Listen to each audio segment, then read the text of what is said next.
The year 1963 is considered to be one of the most pivotal for the civil rights movement. In the US, it marked not only the Children's Crusade in Birmingham, Alabama, that saw thousands of students march against segregation, but it was also the year of Martin Luther King's I Have a Dream speech. But there is a story much closer to home, a major civil rights moment that many of us might be less familiar with. In August of 1963, the Yolngu people of northeast Arnhem Land created the Eureka Bark Petitions, or Naku Dharuk.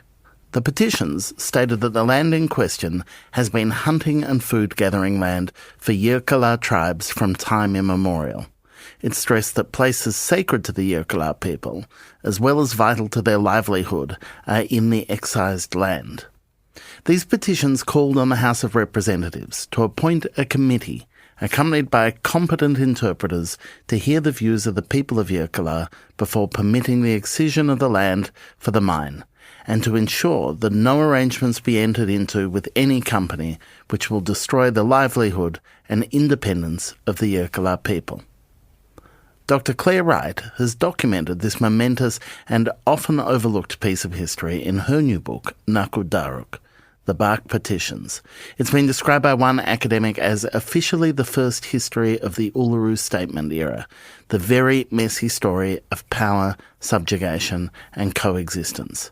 It's hard not to find something deeply dispiriting about the fact that a story that began in 1963 still finds itself unresolved, still at the centre of debate in this country. It's hard to think of many people more equal to the task than Clare Wright. You may have come across her previous books that have given her a reputation as someone who knows how to give voice to the forgotten in Australian history. Her debut was called The Forgotten Rebels of Eureka, and it focused on the role that women played at the Eureka Stockade. And Naku Dharuk is right at her best. It's this compulsively readable narrative and a powerful reminder of the enduring spirit of resistance and ongoing struggles for recognition and reconciliation in Australia. It's also the third and final instalment in what Wright has described as her democracy trilogy. Across 3 books, she's taken historical artefacts and used them to understand the voices that are too often missing from our historical record. The Eureka flag, then the suffragette banner, and now the Bark Petitions. Australia's history, its very democracy, is built on a basis of disenfranchisement and silence. Clare Wright's works of history are about righting that wrong. I'm Michael Williams, and this is Read This, a show about the books we love and the historical archives behind them.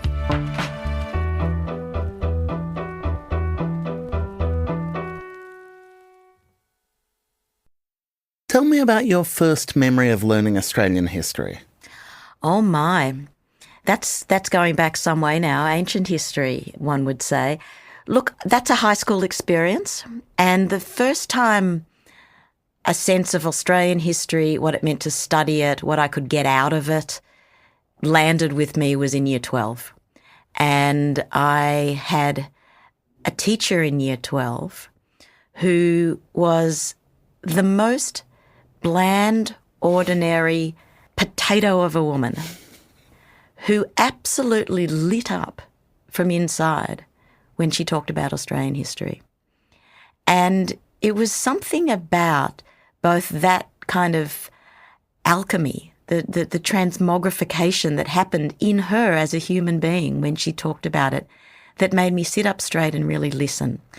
And the thing that I most remember about that year was we had to do our own research project. And while most young people, 17-year-olds, in the September school holidays were sitting out in the sun a bit, maybe seeing their friends, exams are coming up, but still not the pointy end of the year yet. I spent 2 weeks in the bowels of the State Library of Victoria. This is when I fell in love with history, and Australian history in particular, because we had to use original archival research to do the essay, and we had to set our own essay topic, and I remember that I wrote on how the Yarra River went from being a babbling brook, in quotation marks, to a sordid cesspool, in quotation marks. So those were both archival quotes. And then I traced that. And Michael, I was just in love. It was like getting the first hit of a drug. It was something about the search for the answers, about the hit of the find, and then about living in the place that you were immersed in. So I was immersed in a decade of Melbourne's history from, in the 1840s, and I'd come out of the State Library blinking into the light like a mole that had come out from underground because I was so transported into that place. And for me, that was it. Was that the first time you had that rush from history, or had you had it with history from elsewhere and it was the first time you had it about Australian history? Or did it start in Australia for you? Look, I think it started in Australia for me. And part of that is that I'm not Australian born. I'm a first-generation immigrant to the country. I came to Australia from the United States when I was 5. And I think that I always had a sense of being an outsider. I'm also Jewish, but I didn't go to a Jewish school or grow up in a Jewish community. So there was that about me. I was living with my mother and my stepfather, and they had very different kind of lifestyle than the kids that I knew in Mount Waverley growing up. They weren't very suburban. They were quite bohemian. What studying Australian history did for me was to give me a sense of groundedness, I think, in the place and in the culture that I didn't have prior to that. I spent my entire childhood flying over the Pacific backwards and forwards between my mother and my father, who my dad lived in Canada. So that sense of being very transient physically and I guess emotionally, intellectually, Australian history anchored me. I also think that that is why I come at Australian history. Once I was a fully fledged scholar of my own, so I did an honours in history, a master's in history, a PhD in history, a postdoctoral research in history. I mean, consistent. So nothing if not consistent. But it was that postdoctoral research that became the Eureka book. And it wasn't until then that I actually sort of linked some of these things that we've been talking about here and realised that that sense of being outside the house looking in actually had informed the way I do history. So that those myths and legends of Australian history that settler Australians may have grown up with didn't feel as embodied to me. I didn't take them for granted. And so I think that's what's allowed me to have a little bit more of that outsider's kind of perspective and be able to read against the grain of the myth or the legend. I'm glad you point towards the myths and legends, because amongst the many functions of history, amongst the many ways in which history manifests, one of the most pervasive iterations of history, I think, lies in the nation state and lies in national myth building. Our idea of who we are, our identity, our legitimacy as a nation is absolutely pinned on the reading of these events and the retelling of these stories in ways that reinforce our idea of ourselves. And so the historian as nation builder seems to me to be a pretty tight lockup. Absolutely. Historians have been implicated in the settler colonial project right from the beginning. There's no doubt about that. And, you read somebody like Anna Clark's book, Making Australian History, and delving into the historiography and the ways that history has been written, because, as I often say when I go and speak to students in schools, the past is a time concept, but history is a social construct. And they're two very different things. And so human beings make history, and they write history, and they construct history, and those are narratives, those are stories. And some of them we have grown up with as bedtime stories. They're comforting narratives. They're narratives that are intended to make you feel what John Howard might have called relaxed and comfortable. And nobody really wants to let go of those, in the same way that probably in some ways we're always trying to get back to that state where our parents still, if we were lucky, sat up in bed and read to us and we fell asleep to the soft droning of their voice. I mean, that sort of certainty gives security. And so those myths and legends have a real place. They give people a sense of security. And it's not surprising that conservative politicians go after historians and start history wars as part of larger culture wars, because what historians do is often ask uncomfortable questions. And they go back to the archives and back to the sources with those uncomfortable questions and find answers there that unsettle those narratives, that fracture those narratives. I was lucky enough to interview Mary Beard earlier this year. Oh, lucky just you. Talking about, the classicist as opposed to the historian. But one of the things that she was very big on was not knowing. Yes. That there is this embedded kind of not knowing. And to a certain extent for a classicist, their job is to read and reread the same historical records that everyone's been reading for hundreds of years, but find a way to interpret them differently, find a way to approach them and discover things in them. And that act requires a kind of imaginative leap. It requires an act of empathy where you might recognise the subjectivity of the readings that have happened before and approach it differently. Absolutely. And what Mary does is imagine things from the point of view of the slave, not the emperor. Imagine things from the point of view of the women who were living in ancient Rome. And those were questions that hadn't really been asked before. Mary and I were at the Jaipur Literature Festival together earlier this year, and we had great fun talking about sources.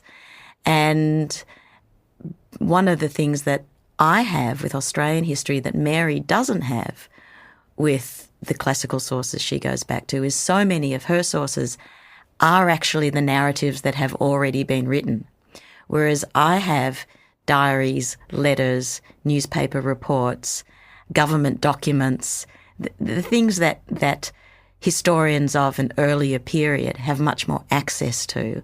And I can now find them online, much better if you can actually get into the archives yourself and sift through those, boxes or volumes. Because a lot of the time, it's just what you said, you don't know what you don't know until there it is staring you in the face. And then the job of the historian is to weave what you have found into a cohesive narrative that is going to communicate to your audience, well, for me, something of the experience of being in that archive, what it feels like to be in Ballarat in 1854, or to be in London during the great suffragette rallies of 1911, or with this latest book, what it was like to be in Eureka in 1963. Because that is the great thrill of the historian, is to feel that because you're so immersed. The great challenge is then to communicate that to the reader. When we return, we dive into the genesis of Clare Wright's final instalment of the Democracy trilogy, and she describes what it meant to her to document history while it was continuing to swirl all around her.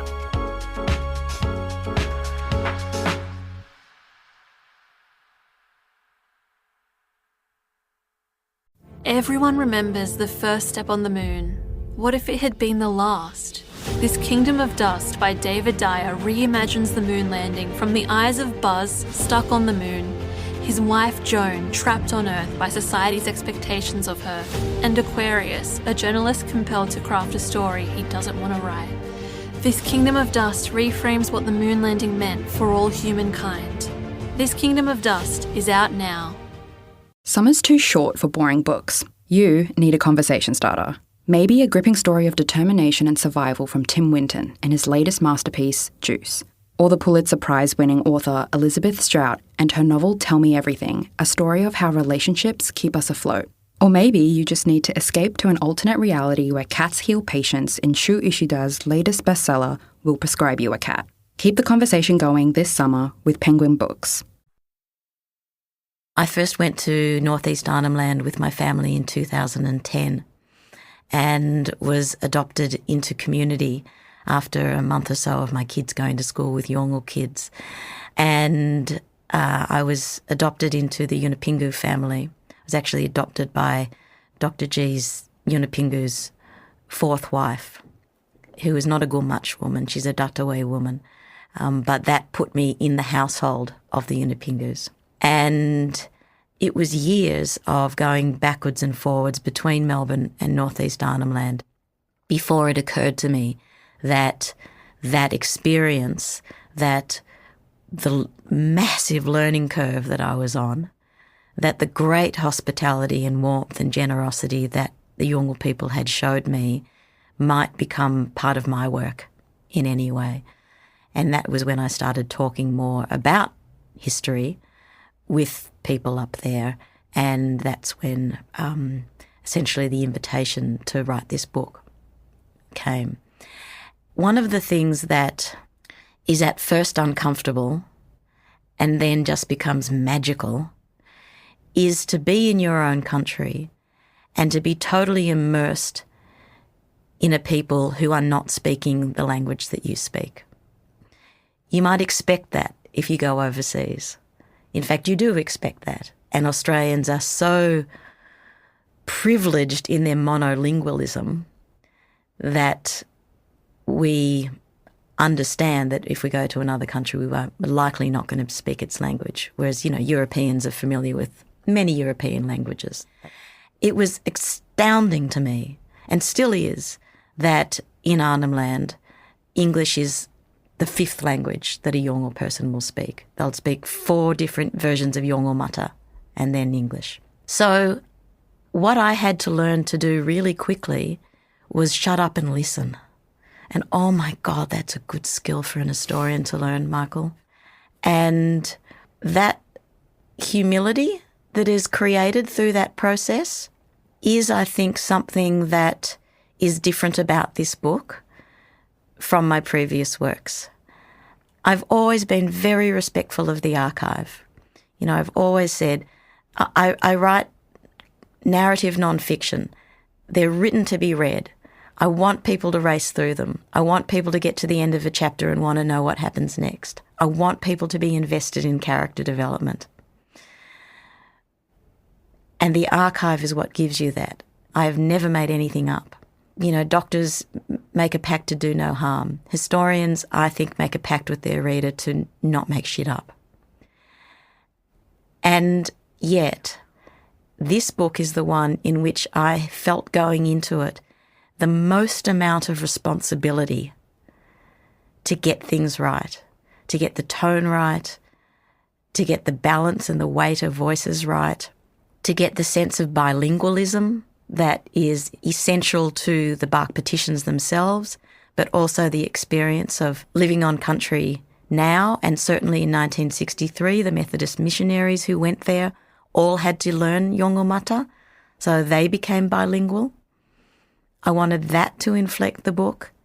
I wanted also country itself to be archive. What I mean by that is Yolngu people know how to read the land. When a certain flower is out, it means that something's going to be happening in the ocean. When a breeze starts to come from a different direction, it means it's time to harvest something. And what I wanted was for the reader to be really imbued with that sense of the way in which the climate affects the mood of the people, the wet, the dry, the build-up, but then also to have the 6 Yolngu seasons inflected in there as well, so that there's a sense of the shoulder-to-shoulderness of what Yolngu people would call balagalili, which means 2 ways learning. It's what the Uluru Statement from the Heart asked us all very generously to do, which is walk together on this journey. And as distinct from certain practices of history where it's, if not an abstract thing, the end point is still about telling a story about something and it's at arm's length. Yes. But you are completing the end of an over a decade-long project in writing histories of Australian democracy. 2 decades. 2 decades. A trilogy that kind of unpicks the project of Australian democracy in different ways. That's an incredibly live conversation. You know, that's not an abstract thing.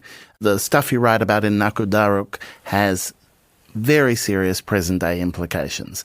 So I'm just curious about whether that places a different pressure on the kind of history that you write. When I started researching and writing Naku Dharuk 10 years ago, Uluru Statement from the Heart hadn't been written. The idea of a voice referendum wasn't in anybody's consciousness. I set out to write the story that, one, I was more or less asked by the Yolngu community to work on, and two, the story that I felt had not been written in Australian history yet. And the combination of the fact that I had not only the consent but the encouragement of senior members of the Yolngu community, and I had the skills and resources to be able to go about this history because I had an ARC grant. Those were the things that drove me forward in this project. I didn't actually realise I had a trilogy on my hands until I started researching Naku Dharuk. And what I actually was doing was not casting forward to an open-ended political moment. What I was doing was casting back and joining the dots between Eureka and Northeast Arnhem Land in 1963. Joining the dots between the Eureka flag that had been hand-sewn by women to express what the diggers of Ballarat were protesting about, which was essentially needing and wanting to have their voices heard in the halls of Victorian Parliament because they were disenfranchised. I realised that the Bark Petitions, handmade by Yolngu people, signed by men and women, expressed that same sentiment and ambition, which was to be heard, to have a voice in the halls of power, to be able to express grievances about what was going on the ground to people who were similarly disenfranchised, structurally as well as culturally. And I thought, I can compare these. I can say that the Eureka flag was to the 19th century what the Bark Petitions were to the 20th century, and then realise that there was a dot in the middle to join, which was the women's suffrage banner, which hangs in Parliament House, which did the same thing, a material object painted by a woman that was carried in the great suffragette rallies of London that proclaimed the rights that Australian women had already won, were first in the world to win the right to stand for Parliament and the right to vote, white women that is, and that they were claiming a voice as well in the body politic, in the nation state. And so there was a trilogy. So I went back and wrote You Daughters of Freedom and then came back to Naku Dharuk. When I started researching and writing it, I had no sense that it was going to make any kind of political intervention. Yes, of course, it makes an intervention into the narrative of Australian history in that it writes First Nations people into mainstream Australian political history. The Yolngu people are as important in this book as the Menzies government and the Methodist Church and the mining interests. It's a four-cornered contest for this piece of land in Northeast Arnhem Land. In that sense, it's not quarantined Aboriginal history, just as I would say that Eureka and Your Daughters of Freedom were not quarantined women's history. They were revisionist to the extent that certain comfortable myths about the gold rush and comfortable myths about the Federation era were turned on their head by realising that women were so deeply implicated that women had been the agents, the historical agents of the changes that were made, that we then later came to celebrate as being masculine achievements to masculine aspirations, and that reflected masculine virtues like unity or collectivity or standing up for your rights and your freedoms and your liberties, which are then gendered male. Naku Dharuk certainly is interventionist, but I didn't realise that it had the potential to be read as activist until I got to the conclusion. And the conclusion is the part where I take the reader from 1964 to 2024, essentially. The rest of the book is 1963. And within that time, by the time I was up to writing that, we'd had the Uluru Statement from the Heart. We'd had the Voice referendum. We had the challenge that Dr. G. Yunupingu had made to the Commonwealth Government for reparations for the loss of land and culture that had happened in 1963 and the finding in his favour. It was impossible not to include all of those things in a reckoning of what had happened over the last 60 years to bring us to the point that we are today. Because the same thing that the Yolngu people were asking for through the Bark Petitions in 1963, it was the very thing that the Voice referendum was essentially, in big picture, talking about, which is a voice. Obviously, on the small scale, it was asking for a change to the Australian Constitution, and that's the part that Australians said no to. And I think it's really important to remember that, and Megan Davis, who was such a leader in the Uluru Statement from the Heart and the Voice referendum, has made this point now, which is that Australians in 2023 said no to a particular word changing to a particular line in the Constitution. They didn't say no to everything that has to do with Aboriginal Torres Strait Islander rights. I mean, I think it's an important thing to remember. It's a fascinating way to think about it, though, because part of what that's suggesting is that the sticking point for people was a mistaken belief that a historical document or artefact should somehow be unchanging or sacrosanct, that it's not something that can be fluid as times change, as needs change, but if the Constitution's a fixed point and people are uncomfortable with the idea of interrogating that fixed point, that's a failure of imagination when it comes to how history functions, surely. Absolutely, and I hope one of the ways in which this book functions now, that Naku Dharuk functions, and I didn't set out with this expressly, but given that we have had that referendum on the Voice, one of the things that I hope people can read is the way in which the Bark Petitions themselves, which were documents sent by the Yolngu people to the federal parliament in 1963 to protest against the incursion of mining on their land. They weren't rejecting mining per se. What they were protesting about was the lack of consultation with them as the landowners and any form of compensation, because this essentially broke Yolngu law. Yolngu groups had to ask permission of each other to come onto each other's clan lands, and they had to give something in exchange if they took resources from those clan lands. And what these documents show is the Yolngu people, who you might like to think were Stone Age people, lots of newspaper reports at the time called them that, the Stone Age people, who were unchanging, inflexible, who were tied to custom. What the Bark Petitions actually show was they were able to gracefully, generously find a way to speak nation to nation within their sense of sovereignty to the parliament, blending the literacy of the colonisers with their own language and with the motifs of their cosmology, their spirituality. I mean, if you know how to read the painted designs that are on the outside of the petitions, These are essentially landholding documents.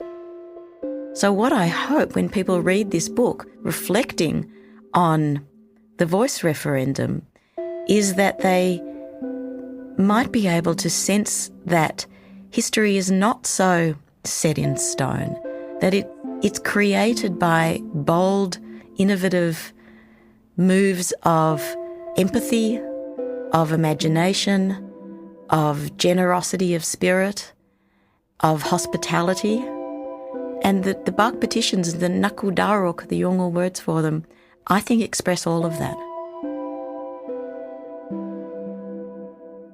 Clare Wright's new book, Naku Dharuk, The Bark Petitions, is available everywhere now. And if you're a fan of Clare's work, look for her podcast with Eve Reese, Archive Fever. There's a lot of history nerdery to enjoy right there.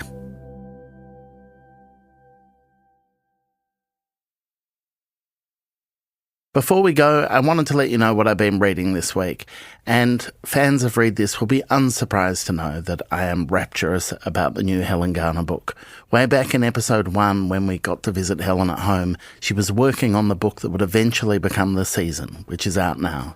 It's the story of her grandson Ambrose's under-16s football team and Helen's adoring fandom, sitting down on the boundary line watching him play. But it's a Garner book. It's about aging, it's about community, it's about masculinity, it's about all that and more, and it's utterly beautiful. I didn't want it to end. You can find it and all the other books we mentioned today at your favourite independent bookshop. That's it for this week's show. If you enjoyed it, please tell your friends and rate and review us. It helps a lot. Next week on Read This, I'm joined in the studio by the one, the only John Safran to discuss his new book, which I'll let him set it up. For people who don't know, because Michael doesn't know how to set up an interview. So the book's called Squat a Week, Squatting at Kanye's Mansion. And so I went into Kanye's mansion. I made my way in, is the legal expression. And I used it as a writer's retreat. Read This is a Schwartz Media production made possible by the generous support of ARA Group. The show is produced and edited by Clara Ames, with mixing by Travis Evans and original compositions by Zoltan Fetcher. Thanks for listening. See you next week.